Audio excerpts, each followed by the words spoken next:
Now, former President Donald J. Trump has been indicted by a criminal court in New York City. He will be arraigned in Manhattan at some point next week. We are told that will likely be Tuesday. Fake news CNN is reporting that he could face over 30 charges. In a statement, Trump is saying, quote, political persecution and election interference at the highest level in history. From the time I came down the golden escalator at Trump Tower, and even before I was sworn in as your president of the U.S., the radical left Democrats, the enemy of the hardworking men and women of this country, they have been engaged in a witch hunt to destroy the Make America Great Again movement. Now, you remember it just like I do. Russia, Russia, Russia. The Mueller hoax, Ukraine, Ukraine, Ukraine, impeachment hoax 1, impeachment hoax 2, the illegal and unconstitutional Mar-a-Lago raid, and now this. He's right. After years of partisan witch hunts, Manhattan DA Alvin Bragg, he has literally thrown the rule of law to the wind in exchange for a cheap act of petty political vengeance, and he has brought the criminalization of political differences now to an entire new level. This is repulsive. It's a disgusting political hit job, the likes of which we have never seen in this country. It's never happened before. Now, Pandora's box has now officially been opened. We have a new era of political revenge, and a weaponized justice system is now upon all of us. And tonight, the exact charges, they're saying as many as 34. They're not known, but they seem to be stemming from what is a convoluted so-called, what we call novel legal theory used by far-left DA Alvin Bragg to criminalize, what, a non-disclosure agreement from 7 years ago, past the statute of limitations, investigated to death, rejected by the DOJ, by the Mueller investigation, the FEC, Bragg's predecessor, and even initially by Bragg himself. This is not a strong case by any stretch of the imagination, and frankly, no fair, honest, or honorable DA would ever bring these charges. Or in the infamous words of James Comey, no reasonable prosecutor would ever prosecute such a petty and weak case. But a grand jury can indict, as we say, a ham sandwich, especially if that ham sandwich is Donald J. Trump. And the grand jury is comprised of, what, liberal New Yorkers? The only conservative ones are right here in studio with me. Now, keep in mind, the defense, a lot of people don't know this, and this is basic, and I know people are busy with their day-to-day lives. The defense and a grand jury, they do not get any opportunity at all whatsoever to present any case. They don't get any opportunity to put forward any evidence in grand jury proceedings. The defense does not get to present anything to a grand jury. Hence, you can indict a ham sandwich. And you better believe that DA Alvin Bragg excluded a mountain of exculpatory evidence from this grand jury. Clearly, Bragg has a political agenda. Justice is not blind in New York City and Manhattan. In fact, in 2021, look at this. Alvin Bragg campaigned on a promise to go after one man, Donald Trump, one organization, and that is the Trump Organization, one family, and that is the Trump family. In other words, you show me the man, and guess what? I'll find the crime. And that was the mantra of the former Soviet Union. This is a pathetic case. It is deeply unethical, frankly, anti-American. This is not equal justice under the law. This is not equal application of our laws. But here we are, thanks to New York City and its far-left radical DA, Bragg, and watch his great campaign promise. A lot of people are wondering, whoever has this job, are they going to convict Donald Trump? Look, that is the number one issue. I'm the candidate in the race who has the experience with Donald Trump. I was the chief deputy in the attorney general's office. We sued the Trump administration over 100 times. It'd be hard to argue with the fact that that'd be the most important, most high-profile case. And I've seen him up front and seen the lawlessness that he can do. And you believe it should happen? I believe we have to hold him accountable. All right, today, Alvin Bragg, guess what? He just fulfilled that campaign promise. He is not upholding the rule of law. By the way, imagine electing a DA that is promising to go after one man, one organization, one family. He doesn't seem to give a rip about the real rule of law.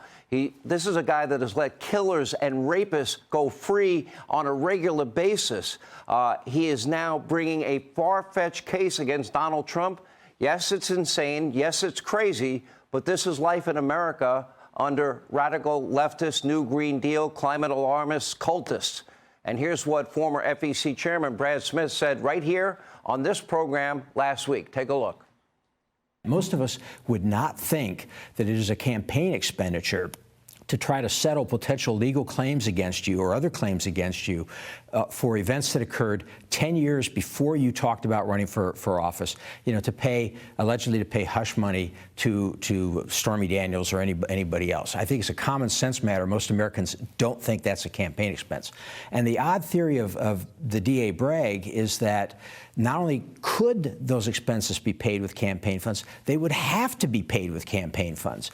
I think, again, it's a common sense matter. That's clearly wrong. But also, when you look at the statute and you realize that's an objective standard, it's clearly not correct to say that these were funds that count as a campaign expenditure. But I think the correct answer is there's no violation here as it stands. Now, of course, Bragg's case doesn't just have a legal problem. It also has a credibility problem.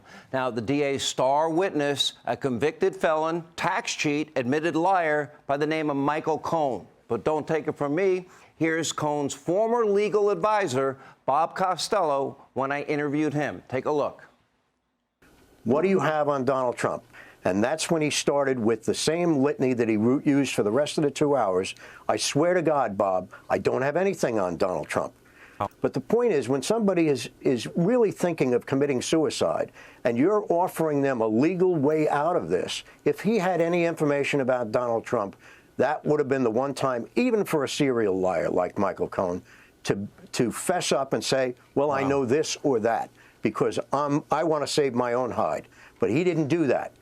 Michael Cohen, who, as I said before, was pacing back and forth, would suddenly stop in the middle of whatever he was talking about and turn and point his finger at us and say, I want you guys to understand, I will do whatever the F I have to do. I will never spend a day in jail.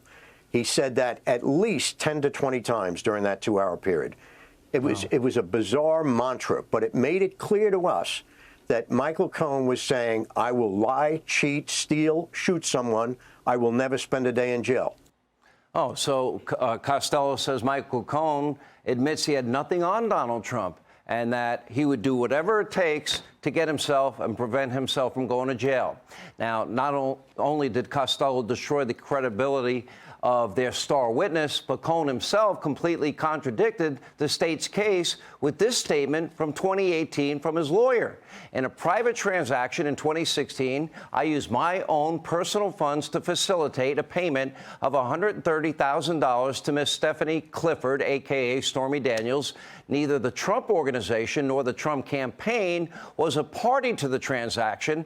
The payment to Miss Clifford was lawful, was not a campaign contribution or a campaign expenditure by anyone. Now, a Cohen attorney echoed those remarks in a letter to the FEC, quote, in a private transaction in 2016 before the U.S. presidential election, Mr. Cohen used his own personal funds to facilitate a payment of $130,000 to Ms. Stephanie Clifford. Neither the Trump Organization nor the Trump campaign was a party to the transaction with Ms. Clifford. And according to the Washington Post, TMZ, other outlets, Stormy Daniels has actually denied in writing the affair multiple times, in writing on, for example, January 30th of 2018, quote, I am not denying this affair because I was paid, quote, hush money. I'm denying this affair because it never happened. And her signature. So let me get this straight. The DA in New York and Manhattan, Alvin Bragg, dedicated thousands and thousands of hours, millions of tax dollars to a case surrounding what is a legal NDA over an alleged affair from 2007 that both parties deny, by the way, and based on allegations from a admitted, convicted felon, admitted liar, Michael Cohen, who is hell-bent and has been hell-bent for a while on getting revenge against his former boss. Look, make no mistake, this is not about an NDA, a non-disclosure agreement from 2016. Instead, what we are witnessing is a far-left prosecutor attempting to smear Donald Trump for political and personal gain ahead of the 2024 elections. Watch this. And even people that don't like me are saying this is a terrible thing to do for our country. I don't know whether it helps or hurts. I can tell you, in my opinion, it's a new way of cheating on elections. It's called election interference. What they're doing is, if they can't win at the ballot box, because I'm leading everybody by a lot in the polls, for every Republican, frankly, and every Democrat by a lot, including Biden by a lot, and they can't beat you that way, they're going to do this kind of stuff. This is never been done like this before in the history of our country to this extent. People are pleading with the prosecutor, don't do it, don't do it, it's wrong. Even Democrats, even people that traditionally are not exactly my fans are saying, don't do it, because I didn't do anything wrong. I did nothing wrong. Glenn Youngkin is supporting President Trump. Florida Governor Ron DeSantis is calling the Trump indictment, quote, un-American, and announced that Florida will not cooperate with any extradition effort.